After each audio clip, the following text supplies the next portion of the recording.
He arrived earlier than he needed to. Not because he was eager, but because waiting alone at home felt heavier than waiting in public. At least in a cafe, loneliness blended into noise. At least there, silence didn't echo.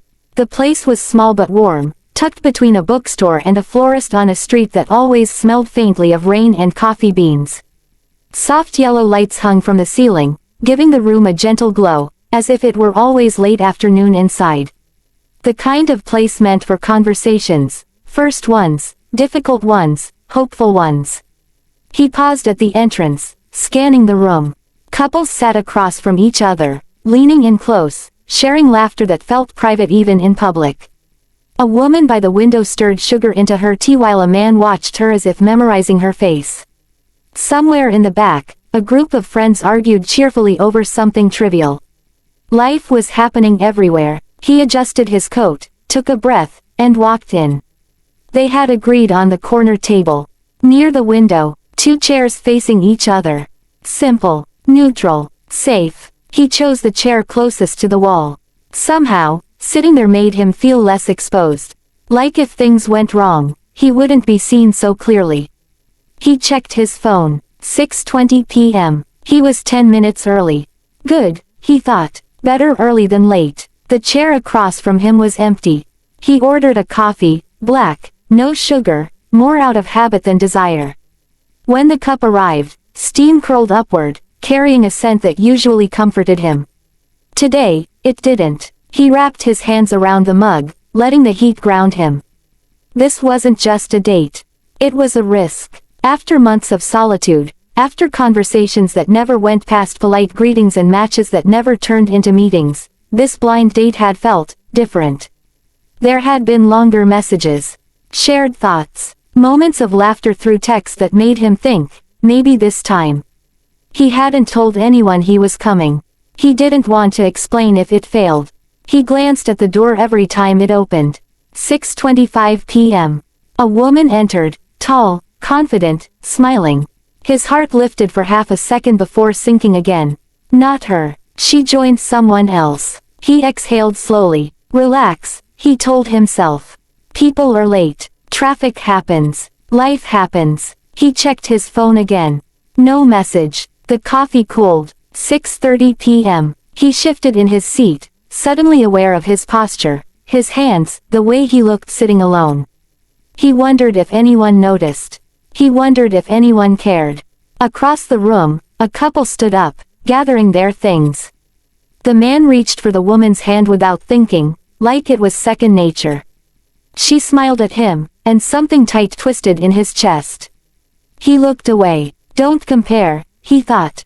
This is your moment. 6:35 p.m. He sent a short message. Hey, I'm here.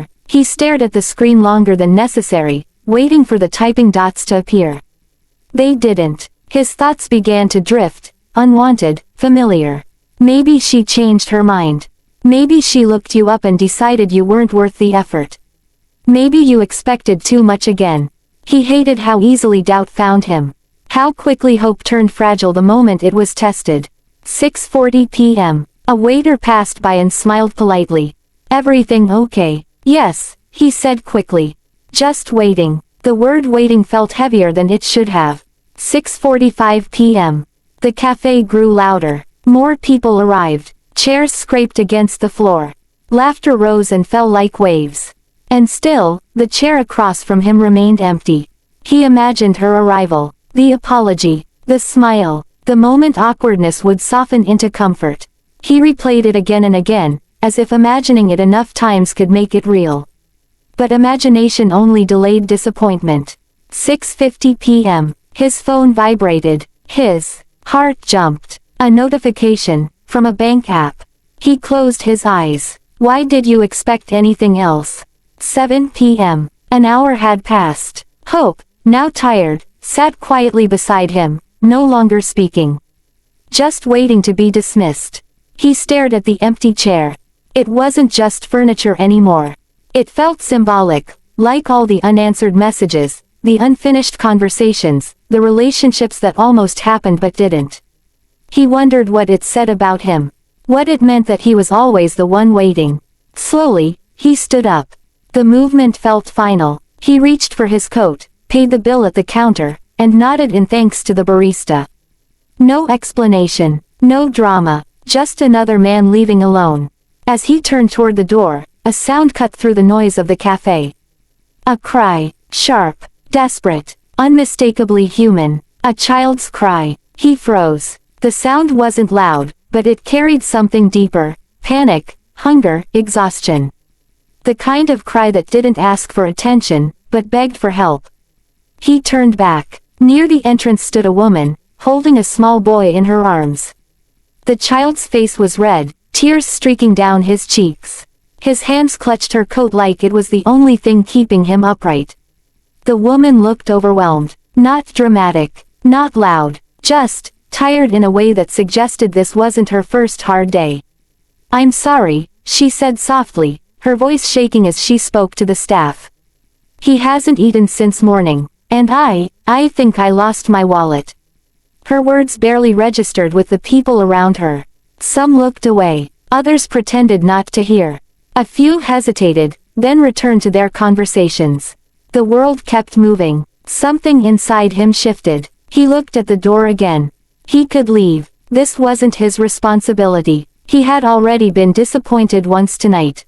He had every right to go home, sit with his thoughts, and let the day end quietly. But his feet didn't move.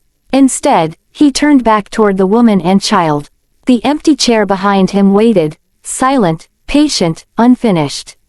And without knowing why, he walked back toward it. Chapter 2. He didn't plan to turn back. Every logical part of him said leave. The night had already taken enough.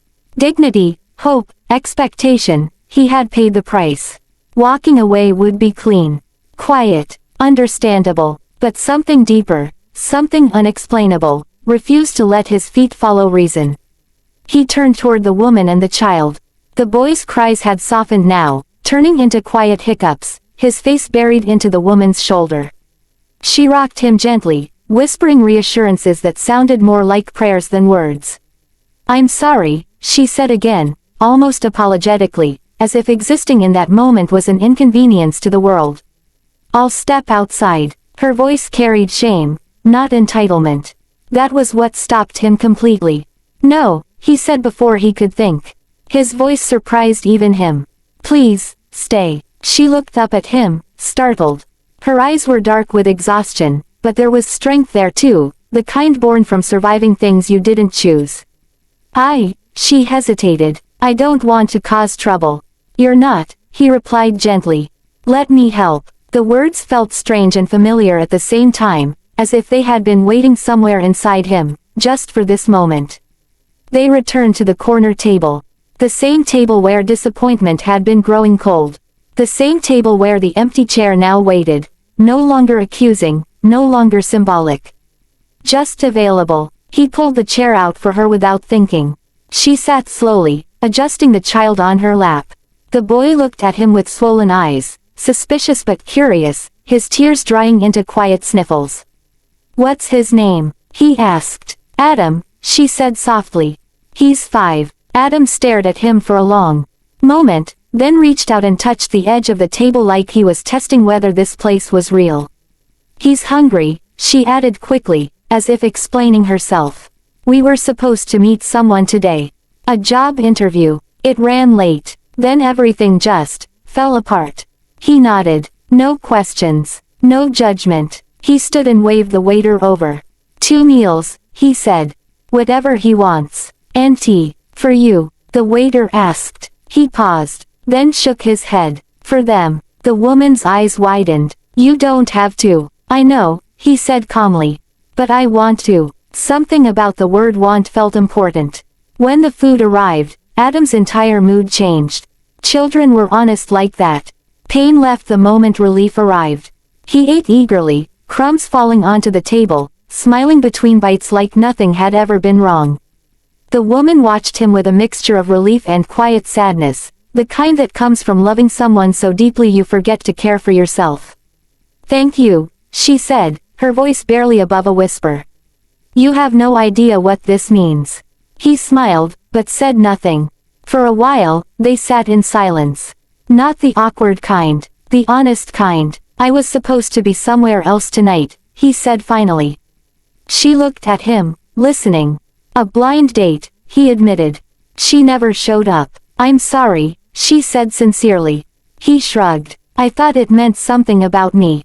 She considered that, then spoke slowly. Sometimes, she said, it means something about timing. The words landed gently, but deeply. Adam finished eating and leaned back, satisfied. His eyes grew heavy. He rested his head against his mother's arm.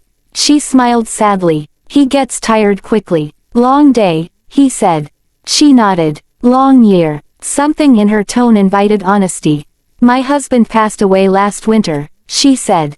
Suddenly. An accident. One day we were planning a future, the next, I was learning how to breathe again. He didn't interrupt. I didn't think I'd survive it, she continued. But then I looked at him. She glanced at Adam, and I realized grief doesn't end life. It reshapes it. He swallowed. I've been alone for a long time, he said quietly. Not because of loss. Just, life. She smiled gently. Loneliness doesn't need a tragedy to exist. They shared a small laugh, soft, understanding. Outside, the sky darkened. The cafe lights reflected in the window like small stars. You know, she said after a moment, I prayed today. He looked at her. Not for money, not even for work, she said. I just asked God not to let today break me. The words stayed suspended between them. I think, she continued, this was his answer. He felt something warm spread through his chest. Not pride, purpose. When it was time to leave, he paid the bill quietly. She protested once, but stopped when she saw his expression. This wasn't charity, this was connection. Outside, the air was cool. Adam reached for his hand without hesitation, his small fingers wrapping around his like trust was the most natural thing in the world. That simple gesture undid him. For a moment, none of them spoke. Then she said, today, you were a blessing to us. He shook his head slowly. No, he said, I think you were meant for me. She looked confused. I came here waiting for someone to choose me, he said. Instead, I was given a chance to choose kindness. She smiled, tears in her eyes. They parted ways without exchanging numbers. Without promises. Without expectations. Just gratitude. That night, alone again, he sat in silence, but it felt different now. The loneliness was gone. He realized something profound. The meeting he wanted never happened. The meeting he needed did. He had waited for love. God had sent purpose. And in losing one meeting, he had gained something eternal. Sometimes, God doesn't show up where we expect him. Sometimes, he sits quietly in the empty chair, waiting for us to notice who he has sent instead.